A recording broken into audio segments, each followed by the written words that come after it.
অনুসারী রয়েছে তারা ইমাম আবু হানিফার কথা তারা বিশ্বাস করে না, মানে না। ইমাম আবু হানিফা বলেছিল ইদা সাহাল হাদিসু ফাহুয়া মাযিব। পৃথিবীতে যদি কেউ প্রকৃতপক্ষে এই ইমাম আবু হানিফার অনুসারী দাবি করে তাহলে সেই দাবি পোষণ করতে পারে একমাত্র আহলে হাদিসরাই। পৃথিবীতে যদি কেউ কোন দল বলে, যদি কেউ বলে আমরা ইমাম আবু হানিফাকে অন্তর থেকে সত্যিকারী ভালোবাসি, তাহলে সেই দল অধিকার রাখে সেই দাবি মানার একমাত্র আহলুস সুন্নাহ ওয়াল জামাত, বা যারা ন্যায়ের উপর প্রতিষ্ঠিত রয়েছে। ইমাম আবু হানিফার কল হলো ইদা সাহাল হাদিসু ফাহুয়া মাযহাব। আমার রাস্তা হলো ওইটাই যেটা সত্যের উপর রয়েছে, সহির উপরে রয়েছে। এই কল থেকে সে পরিষ্কার করে দিয়েছে যারা কি করে, যারা জয়ীফ হাদিসগুলো মানে, যারা ভ্রান্ত হাদিসগুলো মানে, ওরা আমার দলের অন্তর্ভুক্ত নয়। আমি নিশ্চিত বলতে পারি ইমাম আবু হানিফা যদি আজ থাকতো তাহলে তার অনুসারীদের বিরুদ্ধে তিনি কি মামলা করতেন, প্রয়োজনে যুদ্ধ ঘোষণা করতেন। এমন আকার ধারণ করেছে আজ তার অনুসারী, তার নাম বেঁচে তারা খেয়েছে আবু হানিফারা, তো সঠিক দলের উপর তারা নেই। কোথাও দেখাতে পারবে না আবু হানিফার নামে আজকে যা চলছে দুনিয়াতে মুসলিম। এইখানে আমি কারো পক্ষ বিপক্ষ বলছি না, আমরা সকলে আল্লাহর গোলাম। সকলে উদ্দেশ্য একটা, কি করে আমরা পরকাল জান্নাত পাবো, কি করে সেই ভয়াবহ আযাব থেকে মুক্তি পাবো, কি করে দুনিয়াতে শান্তির সাথে আল্লাহ সুবহানাহু ওয়া তাআলার গোলাম হয়ে পরিচয় দিতে পারবো, শুধু এইটুকু, আর কোন উদ্দেশ্য কারণ এই জায়গায়।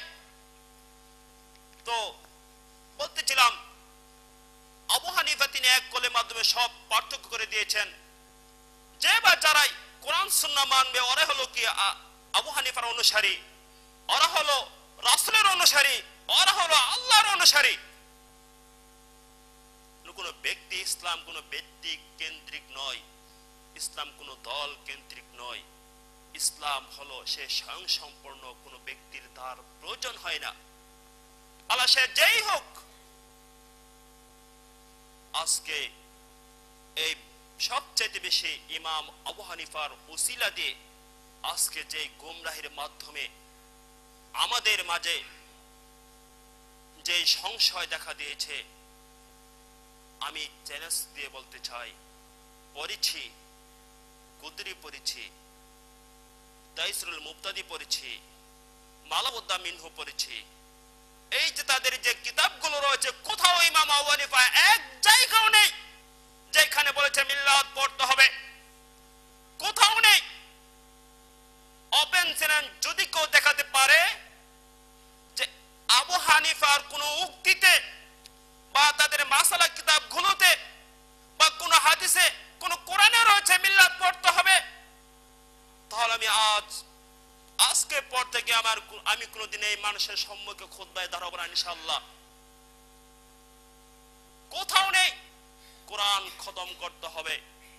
এই যে আমাদের ভুল ধারণাগুলো, ইমাম আবু হানিফার কথা আমরা বেছে নিয়েছি কি জন্য? যে কোরআন পড়লে তো সব হয়, তার পড়লেও সমস্যা কোথায়? কিয়াম করলে তো এখানে আমরা একাত্রিত হচ্ছে মুসলমান, সমস্যা কোথায়? সমস্যা না, যত আসল করে না আমাকে করার অধিকার কে দিয়েছে জায়গায়। তাহলে এই যে কাজগুলো তারা করছে বা আমরা যারা করছি, আমাদের মন গড়া কাজগুলো জেনে রাখুন, আলেম সমাজ হলো সবচাইতে সম্মানের ঊর্ধ্বে। আল উলামা ওয়ারাসাতুল আম্বিয়া, ভুল আলেমদের হতে পারে, বলের বিপরীত নয়।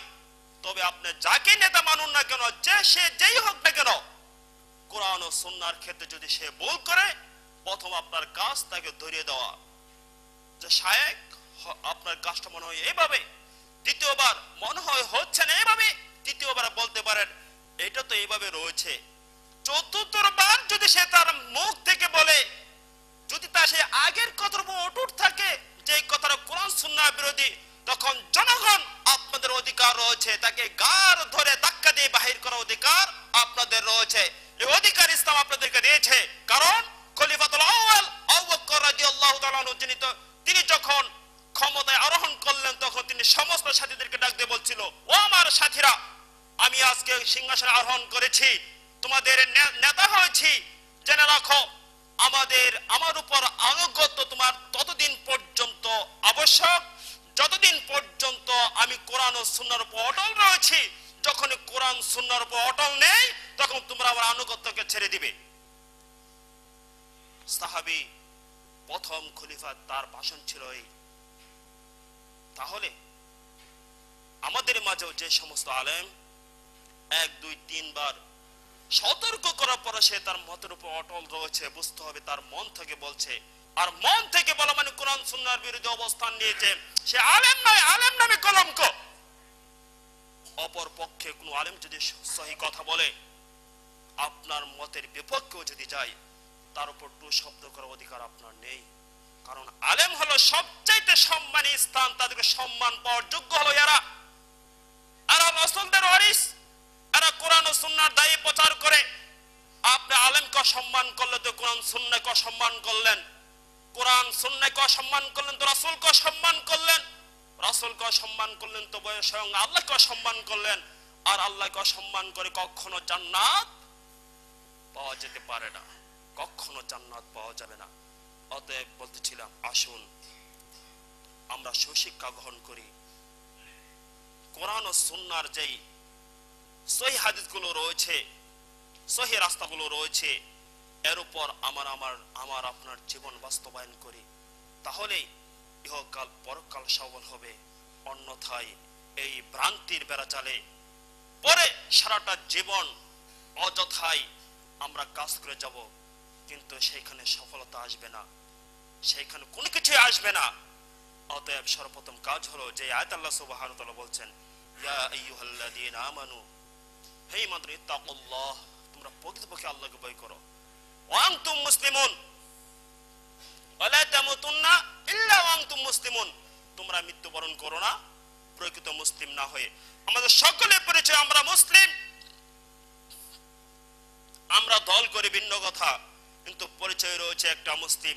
আর মুসলিমদের নীতি রীতি হলো একটা কোরআন ও সুন্নাহ। কোরআন ও সুন্নাহর বাইরে কোনো মুসলমানের অধিকার নেই, একটা কথা টু শব্দ করার অধিকার কোনো মুসলমানদের নেই, যেখানে সাহাবীরা করে নাই, যেখানে রাসূল আকরাম সাল্লাল্লাহু আলাইহি ওয়াসাল্লাম বলেছেন, ইদা সাআলতা ফাসআলাল্লাহ ওয়া ইদা ইসতানআত ফাস্তাইন বিল্লাহ, যখন কোনো কিছু চাও প্রয়োজন হয় আল্লাহর কাছে চাও। অর্থাৎ যখন তোমার কোনো সংশয় হয় তুমি কোরআন সুন্নাহর দিকে ফিরে যাও। মন থেকে কোনো কিছু করার অধিকার কারণেই আপনি যে দল করেন, দল ভিন্ন কথা আর মুসলিম ভিন্ন কথা। মুসলিম হলো যদি সে প্রকৃত পক্ষে মুসলিম দাবিদার হোক সে হানাফি, হোক সে শাফি, হোক সে হাম্বলি, সে আহলে হাদিস, যেই হোক না কেন, কিন্তু তার পথ একটা হতে হবে, তার রীতিনীতি একটা হতে হবে কোরআন ও সুন্নাহ। যতক্ষণ পর্যন্ত সে কোরআন সুন্নাহর পথে রয়েছে, ততক্ষণই আমরা তাকে অনুসরণ করব। যখন সে কোরআন সুন্নাহর উপরে নেই, তখন সে বাতিল। ওয়াল বাতিল ইন্নাল বাতিলা কানা যাহুকা। অতএব বাতিলদের স্থান আমরা কখনো দিব না। এমনকি অনেক সময় দেখা যায় আমরা জানি, আমরা অনেক কিছু জানি না, তখন একজন হুজুরের কাছে জিজ্ঞেস করি, হুজুর এই জিনিসটা কিভাবে? আল্লাহ সুবহানাহু ওয়া তাআলা পবিত্র কোরআনে বলছেন, তুমি যখন কোনো বিষয় না জানো, তখন তুমি একজন জান্নাওয়ালার কাছে জিজ্ঞাসা করো দলিল প্রমাণ দিয়ে সহকারে। তুমি যখন কোনো কিছু না জানো, তখন একজন জান্নাওয়ালার কাছে জিজ্ঞাসা করো, এবং সে জিজ্ঞাসা করে ক্ষমা দেয় নাই, বলছে দলিল আদিল্লাহ, দলিল প্রমাণ দিয়ে সহকারে তার তুমি সব জিজ্ঞাসা করো, এটা কোন জায়গায় রয়েছে, কত নম্বর হাদিস, কত নম্বর আয়াত। কারণ আমি একটা পথ বেছে নিচ্ছি, যে পথটা আমার পরকালের শান্তির একটা ঠিকানা। আমি বাজারে গিয়েছি, কিছু কিনবো, কদু থেকে মাছ কিনবো, তখন কদু 4 থেকে 5টা চিমড়ি দেই, তার অজান্তে খাওয়ার যোগ্য কিনা। 1 কাঠা জমিন কিনবো, সেই জমিনে গিয়ে আমরা 50 বছরের পূর্বে দলিল আদি সবকিছু বাহির করি, ঠিক আছে কিনা। হয়তো জমিনের দাম 1 থেকে 2 লাখ টাকা, কিন্তু পরকালে এমন একটি জায়গা আমি কিনতে যাচ্ছি, যে আল্লাহ সুবহানাহু ওয়া তাআলা যে জায়গাগুলো মুমিনদের জন্য নির্ধারণ করেছেন। রাসূল আকরাম সাল্লাল্লাহু আলাইহি ওয়াসাল্লাম বলেছেন, আল্লাহ সুবহানাহু ওয়া তাআলা এই আনুগত্যশীল মুমিনদের জন্য এমন জায়গা জান্নাতে রেখেছেন যে জায়গা সর্বনিকৃষ্ট অর্থাৎ সবচাইতে ছোট, সবচাইতে আমল কম করেছে এমন ব্যক্তিকে দেওয়া হবে। সেই একটা ঘরের সমতুল্য পৃথিবী কয়েক গুণ বিক্রি করলে হবে না। সুবহানাল্লাহ। তাহলে আমরা এমন ঘর ক্রয় করার জন্য আমি একজনের কাছে গেলাম, আর সে দলিল প্রমাণ নিলাম না, সেখানে আরএসিএস কোনো কিছু নিলাম না, শুধু তার কথার উপর আমল করলাম, তার কথা যুক্তি আছে কি না আছে। ইসলাম তো কোনো ব্যক্তির উপর কি নয়, সংসম্পন্ন নয়। ইসলাম তো কোরআন সুন্নাহর উপর সংসম্পন্ন। অতএব যখনই কোনো মাসালা শরীয়ত ব্যাপারে কোনো কিছু আমার জানা প্রয়োজন হয়, তখনই তার কাছে দলিল প্রমাণের যে সহকারে তার কাছে জানা প্রত্যেকটি লোকের জন্য আবশ্যক। এমনকি নিজেও এলেম শিক্ষা করার উপর আবশ্যক করণীয়। আমরা যা করেছি, ভুল করেছি, হয়তো শিক্ষা করতে পারি নাই, আমাদের প্রজন্মকে আসুন আমরা শিক্ষা দেই, কোরআন সুন্নাহ শিক্ষা দেই। আমি আবারও বলছি, কোরআন যারা শিক্ষা গ্রহণ করে এরা নমনীয় হয়, এরা ইহকাল সফল কাম, পরকাল সফল কাম।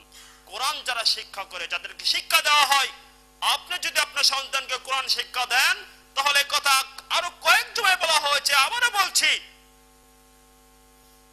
তার দ্বারা সমাজে কখনো ফিতনা সৃষ্টি হবে না, তার দ্বারা সমাজে কখনো জিনাখোর সৃষ্টি হবে না, গাঞ্জা সৃষ্টি হবে না, মদ সৃষ্টি হবে না, বরং শান্তির অনাবিল তিনি চেষ্টা করবেন সমাজে ফিরিয়ে আনার জন্য প্রাণপণ দিয়ে।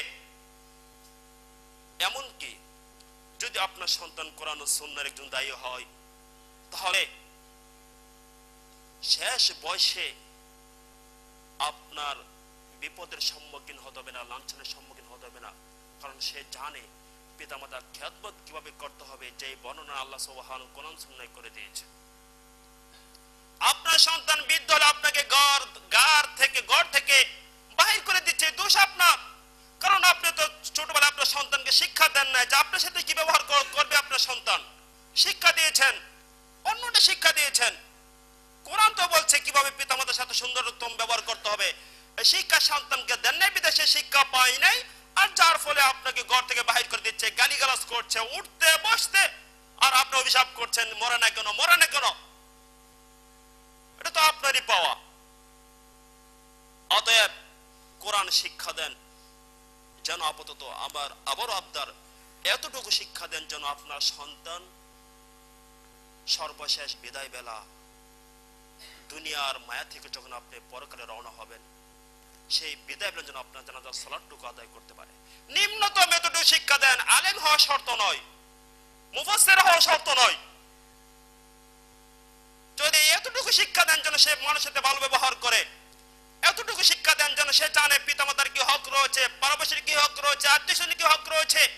সর্বশেষ যেন বিদায় বেলা আপনার জানাজার সালাত আদায় করে আল্লাহ সুবহানাহু ওয়া তাআলা দোয়া করতে পারে, রব্বিরা হামহুমা কামা রব্বায়ানি সগীরা। হে আমার রব, তুমি আমার পিতামাতার উপরে এমনই সদয় হও, এমনই দয়া করো, যেমন ভাবে তারা ছোটবেলা আমাকে আদর, স্নেহ, মায়া, ভালোবাসা করেছিল, ঠিক তুমি তেমন তাদের সাথে ব্যবহার করো। এই শিক্ষাটুকু আপনার সন্তানকে দেন। আশা করি আপনি বিপদগ্রস্ত হবেন না। আশা করি আপনি সম্মানের সহিত পৃথিবীতে পরকালে উঠতে পারবেন। যদি আপনি আপনার সন্তানকে একজন দায়ী বানাতে পারেন, যতদিন পর্যন্ত আপনার সন্তান পৃথিবীতে ইলম ছড়াবে, কোরআনে কারিম পাঠ করবে, অন্যকে শিক্ষা দেবে, এই সবগুলো কবর থেকে বসে বসে আপনি পাবেন। সুবহানাল্লাহ। একটা কোরআন অক্ষর পড়লে কয়টা নেকি হয়? 10টা। আর একটা বাংলা বা ইংলিশ বা অঙ্ক পড়লে কয়টা নেকি হয়? এইখানে আপনার উত্তর দিচ্ছেন, আমি বলছি না। একটা কোরআন অক্ষর পড়লে 10টা নেকি। আর নেকি মানে জান্নাতের একটা পথ বা একটা ওসিলা। আর বাংলা ইংলিশ পড়লে এক নেকি হচ্ছে না। তার মানে আমরা আলেম সমাজ এই বিরোধী করছেন যে বাংলা ইংলিশ পড়ানো যাবে না। অবশ্যই দরকার রয়েছে। আপনার সন্তান ইঞ্জিনিয়ার, ম্যাজিস্ট্রেট বা প্রধানমন্ত্রী বা যাই কিছু হওয়ার দরকার আছে। যখন আপনার সন্তান একজন হাফেজ আলেম হবে, যখন সে প্রধানমন্ত্রী হবে, তখন দেশে দুর্নীতি হবে না নিশ্চিত। কারণ তার মাঝে কোরআন সুন্নাহর জ্ঞান রয়েছে। যখন সে যে কোনো একটা পদে যাবে, তখন তার দ্বারা খারাপই হবে না, বরং দেশ আরো অন্য থেকে উন্নতির শিখরে চলে যাবে, মানুষকে সুশিক্ষিত করবে। সবচেয়ে উৎকৃষ্ট শিক্ষা হলো এই মহাগ্রন্থ কোরআন। কোরআন থেকে আমরা সরে গিয়েছি। তা বলতেছিলাম, যা আদর্শ সমাজ গঠনে বা আদর্শ মানব গঠনের অন্যতম মাধ্যম হলো কি সুশিক্ষা। এই সুশিক্ষার বিস্তার যদি আমরা করতে পারি তাহলে আমাদের মাঝে সফলতা ফিরে আসবে, তাহলে এই হানাহানি বন্ধ হয়ে আবারই সুশৃঙ্খল এবং সজলা সফল একটি সমাজ ফিরে আসবে। যে সমস্যা ছিল সাহাবীদের সময়, যে সমস্যা ছিল তাবেঈনদের সময়, যে সমস্যা ছিল রাসূলের সময়, আসুন আমরা সব কিছু ভুলে গিয়ে কোরআন সুন্নাহর পথ আটকে ধরি। আজকে আমরা দল উপদল হয়েছি, সব পরিহার করে যে ডাক আল্লাহ সুবহানাহু ওয়া তাআলা দিয়েছেন, ওয়াতাসামু বিহাবলিল্লাহি জামিআ ওয়া লা তাফাররাকু, আল্লাহ সুবহানাহু ওয়া তাআলা তোমরা সকলে কি হও একত্রিত হয়ে আল্লাহর রজ্জুকে, আল্লাহর রশিকে আটকে ধরো, অর্থাৎ কোরআন ও সুন্নাহকে আটকে ধরো। আমরা কেউ আজ হানাফি বলে তার কাছে বিরি না, কেউ আহলে হাদিস বলে তার কাছে বিরি না, কেউ শাফি বলে তার কাছে বিরি না। এই নীতি সম্পূর্ণ বাতিল। সে হানাফি কোনো দুঃখ নেই আমার, কিন্তু তার মাঝে কোরআন সুন্নাহর জ্ঞান রয়েছে কিনা, সঠিক পথে রয়েছে কিনা। সে আহলে হাদিস, কোনো সমস্যা নেই আমার কাছে, তার মাঝে কোরআন সুন্নাহর সঠিক দিকগুলো রয়েছে কিনা। দিক যদি না থাকে তাহলে যদি বল হয় আল মুসলিমু মিরাতুল মুসলিম, এক মুসলিম অপর মুসলিমের একটা আয়না স্বরূপ, যদি সে ভুল করতে পারে তখন তার সামনে উচিত আমার বিনয়ের নম্রতা সহিত পিঠটা হাতিয়ে, যদি ছোট হয় বড় হয় তার বয়স অনুযায়ী চাচা বা ভাই যাই হোক সর্বোচ্চ নম্রতা পেশ করে, ভাই এই পথটা মনে হয় এভাবে, মনে হয় আমরা ভুলের পথে আছি, তাকে সংশোধন করা আমাদের একান্ত দায়িত্ব। যদি আমরা তাকে দমকায় সে কখনো এই পথে আসবে না, আর এর জন্য আমি আর আপনি দায়ী। আসুন আমরা আমাদের কোরআন ও সুন্নাহর সঠিক জ্ঞানকে প্রচার করি, যাতে মানুষ সুশিক্ষা কি করতে পারে, শিক্ষা গ্রহণ করতে পারে। সম্মানিত উপস্থিতি, আরেকটি কাজ হলো আদর্শ সমাজ গঠনের অন্যতম একটি মাধ্যম হলো এই ফরজ ইবাদতগুলো কি করা, আমাদের যথাযথ আদায় করা। ফরজ কি রয়েছে? সালাত রয়েছে, সিয়াম রয়েছে, যাকাত রয়েছে, হজ রয়েছে। এই যে ফরজগুলো রয়েছে, এই ফরজগুলো থেকে আমরা অনেক পিছিয়ে। সালাত এমন একটি মাধ্যম, যখন বান্দা সালাতের নিকটবর্তী হয় বা সালাতে দাঁড়ায় তখন আল্লাহ সুবহানাহু ওয়া তাআলাকে সেজন্য স্বয়ং দেখতে পাচ্ছে, বা আল্লাহ সুবহানাহু ওয়া তাআলা সে সামনে দাঁড়িয়ে রয়েছে। আর নিশ্চয়ই আল্লাহ সুবহানাহু ওয়া তাআলা তোমাকে দেখছে। রাসূলের ভাষা, হাদিসের ভাষ্যটা হলো যখন তুমি সালাতে দাঁড়াবে তুমি যখন জানো স্বয়ং আল্লাহকে দেখছো, নয়তো আল্লাহ তোমাকে দেখছে। অর্থাৎ পৃথিবীতে এমন কোন আমল নেই যে সালাতে থেকে গুরুত্ব, যখন বান্দা সালাতে দাঁড়ায় তখন তার আর তার প্রভুর মাঝে, তার মালিকের মাঝে কোনো ফারাক থাকে না, তাদের সম্পর্ক একনিষ্ঠ হয়ে যায়, তখন উভয়জন সামনাসামনি হয়। যদি সে প্রকৃতপক্ষে আল্লাহর জন্য কি করে সালাত আদায় করে, মনোভাব সকলে মিলে থাকে। আসুন আমরা সালাত কিনে আমরা সালাত আদায় করে সকলে মিলে। সালাতের সময় হয়েছে, আমরা অনেকে বাজারে আড্ডা মারি না, যারা সালাত পড়ে না ওদেরকে বুঝিয়ে সুঝিয়ে আমরা সালাতে নিয়ে এসে এর সব আমরা পাবো। আল্লাহ সুবহানাহু ওয়া তাআলা ইনশাআল্লাহ, আল্লাহ চাইতো এই আদর্শ সমাজ গঠনে বা আদর্শ নীতি, আদর্শ মানব গঠনের আলোচনা আগামী জমা করবেন ইনশাআল্লাহ। আল্লাহ সুবহানাহু ওয়া তাআলা আমাদের সকলকে এই সালাতের উপর এবং সর্বদা মুতলক সহিহ সুন্নাহর উপর যাই কিছু করি না কেন, যে যতটুকু আমল করি না কেন, আমরা যেন সেই আমলটা আমার সহিহ সুন্নাহ হয়, সঠিক হয়, যেন বাতিল না হয়। যাই কিছু করি সেদিক খেয়াল রেখে আল্লাহ সুবহানাহু ওয়া তাআলা সমাজ থেকে যেন মূর্খতা দূর করুক এবং সহিহ সুন্নাহর বিস্তার ঘটার তৌফিক দান করুক।